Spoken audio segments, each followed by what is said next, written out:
Hello, my friends. I got a lot of questions about Ace Studio. People asking me if I had tried it out. So I spent time downloading the software, installing it. It restarted my computer only to get in and find that it is not what it seems.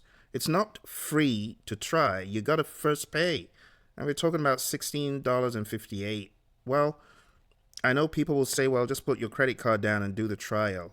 I don't do things like that. I'm not going to put my credit card down until I know that this can deliver me some value. I've watched the videos, and while for early singing technology, it's impressive, it's not what I would jump at because there's Audemy, there's singing quality that's good enough in Suno that I can always doctor in Audemy. So as far as my initial take on this, no, I'm not going to subscribe to Ace Studio just yet.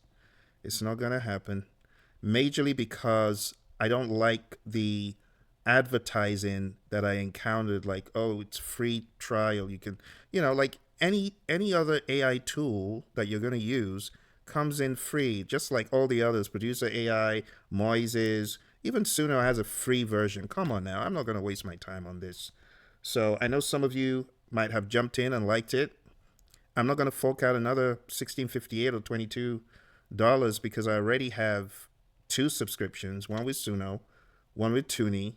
For me to add this, it must have something those don't have, And I do have live singers at my, beck and call. If I wanted any of my singers to sing on stuff that I couldn't, I can always get them, So as far as Ace Studio is concerned, my answer right now is no, thank you.